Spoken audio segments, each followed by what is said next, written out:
world from Surigao Island. This is day 4 post tropical storm Typhoon Odette passed through.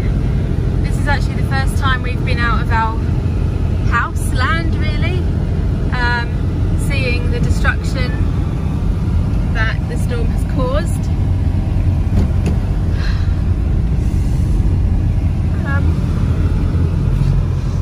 We're about to pass through the town of Rizal, which is our nearest town, and just you can see there's so little trees now. Everything looks like a completely different place. The basketball court's fallen down on someone's house. My goodness, we were thinking about buying land here once, and now look at what we're seeing outside. Just not having the coconut trees here changes everything. This is just total and utter devastation. This used to be a little shop. Everyone's houses. The town doesn't exist anymore.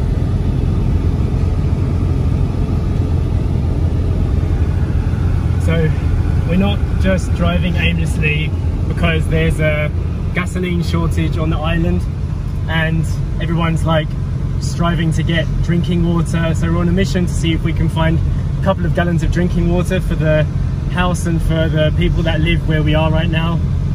And also we cleared our house out of a load of old clothes, Story's old clothes that she's grown out of, and we were just holding on to them for some reason because look, people haven't got anything. We heard from, actually that's something very big update that's happened, is Papang's daughter arrived yesterday from Davao. So she brought us some news from off the island. Nobody knows what's going on. There's zero news outside of Surigao. Everyone's freaking out. But she managed to drive from Davao and managed to get onto the island from where she is. Everyone's struggling to get cash.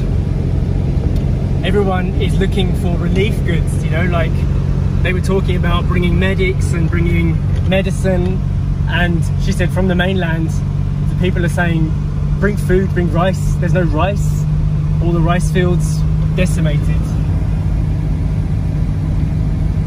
This is really, really, really shocking. So bad. Story's in the back there. You're okay, aren't you? Poppy's okay.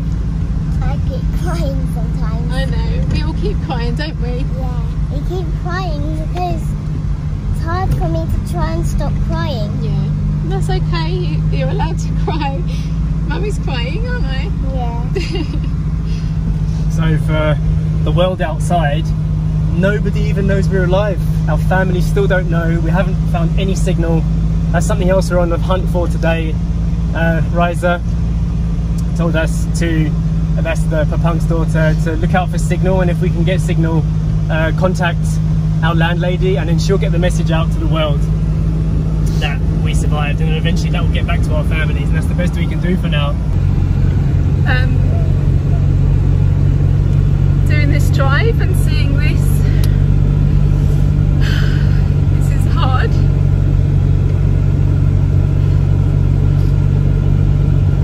Very, very, very difficult to even believe that this actually happened.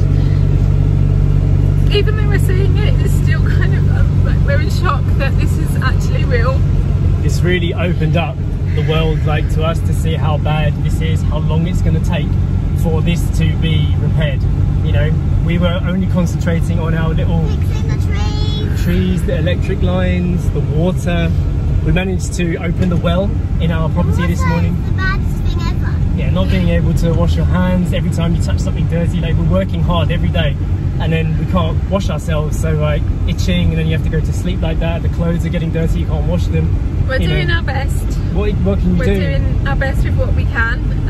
I keep thinking about like what my mum and dad are thinking and our family, and whether or not, I don't know what kind of news coverage is happening in England and other parts of the world, and like it's 5 days since the storm was here and 4 days post-storm, and like family's not heard from us, and it's very, very difficult. We just want to definitely try and find a little bit of signal today, just so we can let them know that we're alive, because they have no idea. And it's... But Papung's daughter said that like not one picture has left the island. Like the news is that General Luna is decimated, it's flat. And we've got so many friends there, and it's like we haven't heard from anybody, and we don't know if people are safe, or people, we heard that there were like hundreds of people missing, and the people that went into the evacuation centre, the roof came down on the evacuation centre, so people that survived were hiding in the toilet because the roof caved in, and running to the sea, because the sea was safer than land when the trees were falling down. All the metal going, you can just see how much metal is everywhere as you go through. And can you imagine being outside with those things? I actually said this in the vlog just before this happened. The one thing I'm freaked out about is these pieces of metal flying around. We don't know if any of our friends are okay. We need to know, like, now that we've kind of left our zone, our little bubble of our land. We thought that was bad, and now we've seen what's happened to other people. It's unbelievable. So the plan is to head up to Burgos today and see if we can find Sunny, the owner of Ate, the atelier, the place that does the soft furnishings and provides work. She runs a lot of charities and not-for-profit organisations, and she lives up there.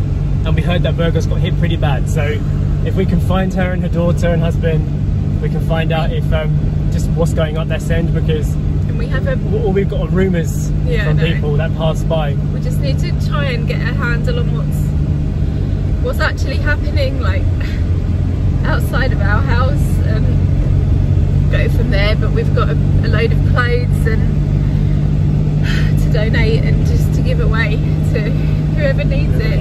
Even a tent. We've got a tent and a mattress. People need shelter. They need some roof over their heads. So we've got a little bit of space there at our place where the workers are now coming to move in, because apparently they were shy to ask, and it's like, I would be shy to ask if the roof came off our house and we had nothing. But on the day of the storm, the lady that lived opposite, her house is completely gone. There's nothing there, yet she was sitting out on the street this morning having on a stool, having her some food, and she smiled and she said good morning, and she literally nothing is there. And the day of the storm, she said that she didn't want to come over because she was shy to ask, like, for shelter, and that's just heartbreaking.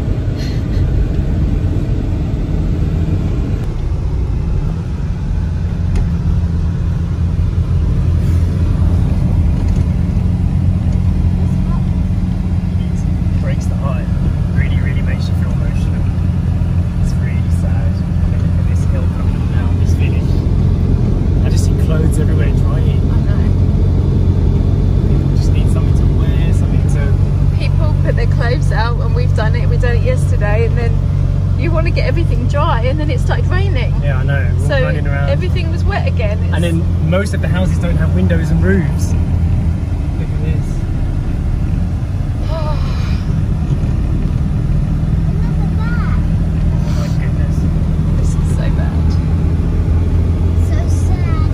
Recently we showed this drive on our way up north, and we were saying how beautiful everything was, and like, this is how it looks, come to Surigao, come and take a picture of this view and everything. And now it's even the trees, like the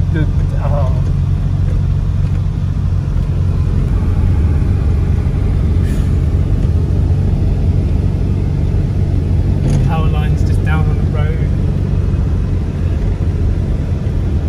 On top of people's houses.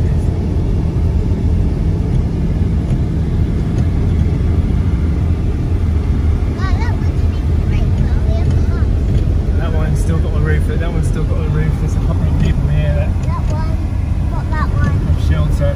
Not that one. Not that one. We're gonna come past the water purifying station at the moment now to see if there's anyone selling water. we've got a little filter device that we could filter some well water if worst comes to the worst.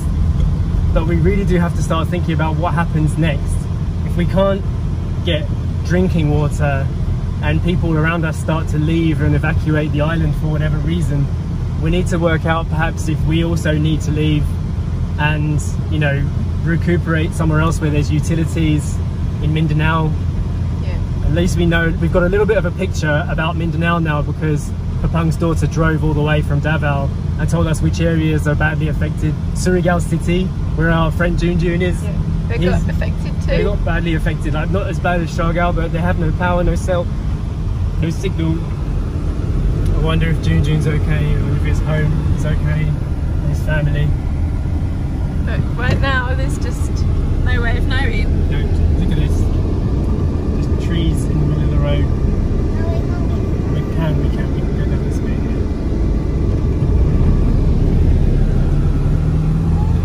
Some areas have been cleared, some areas nothing at all. So this is the water station. You see people are queuing up for water. Bamboo garden. We'll have to come back later because we've got a car full of clothes to give away. Another cell tower there up top, it's not running. No. We've just arrived in Pacifico and this is quite shocking. The road is entirely covered with sand, which means the waves must have been coming right in here. This is like a beach, it's turned into a beach. I'm driving on the beach now. This is... I didn't even think this could happen, you know. I knew the waves were going to be strong, but I didn't expect them to be able to blast this far in. My goodness. Where that yellow truck is, that's normally where the Common Ground Cafe is, where we get that really nice chocolate cake. Not anymore. Oh, it sounds stupid to even think about stuff like that, but I know. just to know that you're... They were our landmarks, they weren't they? Man. No. I mean, even if the house is fixed and everything's back up to like up and running, we're safe at home, all the things that we know are gone, and that's without even... Yeah, that's Lissy Cafe. Is it? Yeah, that's Common Ground. Oh my gosh, yeah it is. The window's gone. It's all gone. What happened to one towel?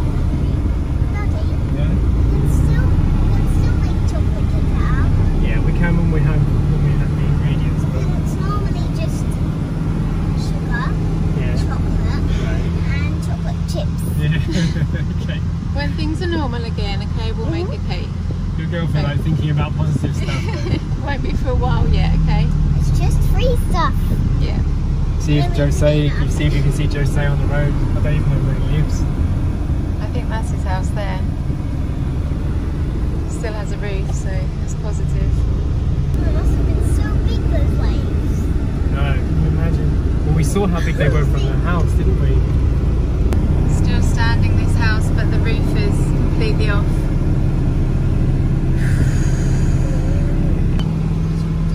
Oh, I feel like I want to throw up. I feel physically sick.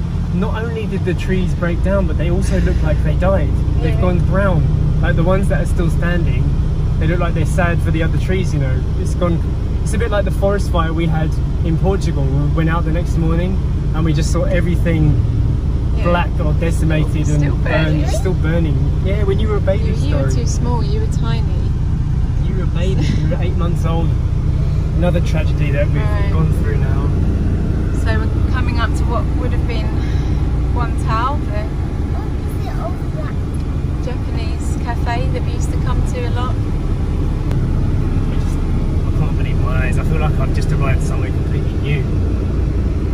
To be careful not to break the car, because this is our only way around to get water and stuff like that. Oh, there it is, there it is. There's the remnants of One Tao. It's the little surf shack where the surfboard used to live. Beautiful, beautiful place. Massive sandbanks on the road.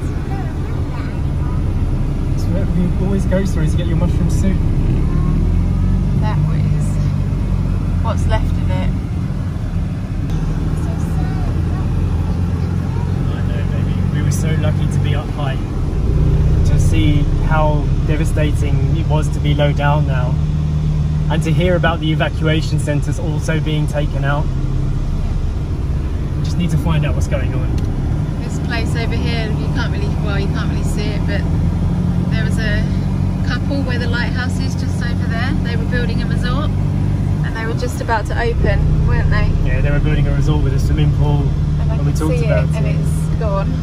Oh, that must be absolutely crushing. Trees through the concrete. Just arrived at Odette, at Sanne's car there, drying with clothes. They're in their house. Okay, we're in the centre of Burgos town now. Look down the side roads. Absolutely zero access on here. The waves must have come right up.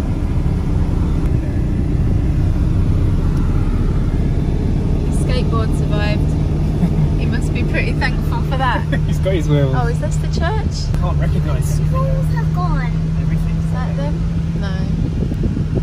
That's not them. Now we have nowhere to go.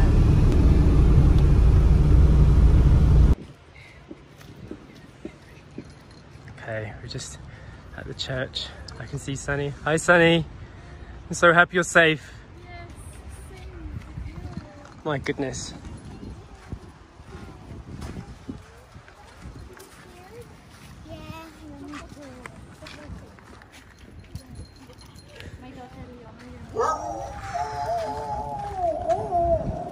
This is absolutely devastating. Sanne just told us that there's an emergency flight leaving the island going to Cebu or to Manila tomorrow, but you have to go down to the airport and sign up for it. So I think they're flying people off for free.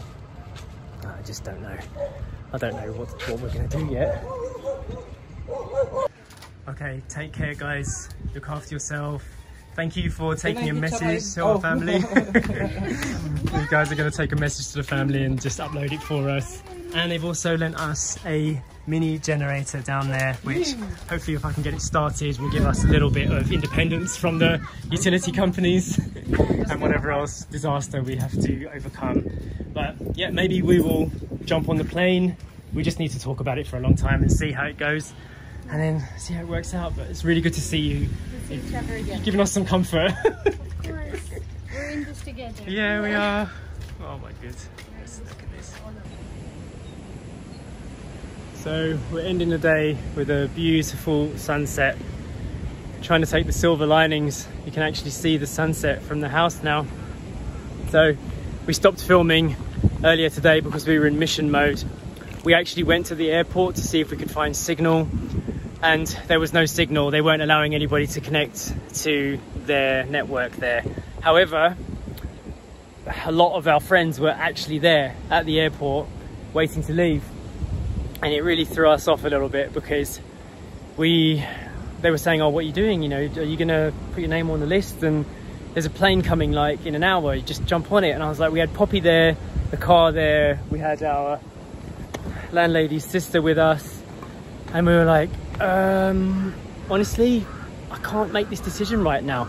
So what we did is we put our names on the list for the next possible plane, which may come tomorrow, may not, but they're only going to Manila, and we don't really want to go there because at the moment we kind of have an action plan here. We know what we're doing, whereas if we were to take a plane to Manila, it would be, I don't know, I'd just be like throwing myself out to the wild. I wouldn't know what on earth I was doing, where we were going. I would literally just be following along going, where do I go next? So Sasha and I are talking about it tonight. We've got our name on the list and we've got a free space on a government plane to escape this. But we haven't decided whether that's the right move, because ultimately we would have to leave Poppy behind, and none of us can ever foresee ourselves actually doing that. Even though there's people here that say they can look after her, she's one of us. I don't know. So we have a lot to do, we have a lot to talk about. I've got to get this gasoline generator up and running. Gonna put some boards up on the windows tomorrow. Oh, I don't know, we don't know. Maybe we'll go to General Luna tomorrow, maybe we'll leave for Manila. I guess you'll find out then. All right, I hope you found this update useful. It's been a tough day, it really has. We've seen some real devastation and just can't see the end of it.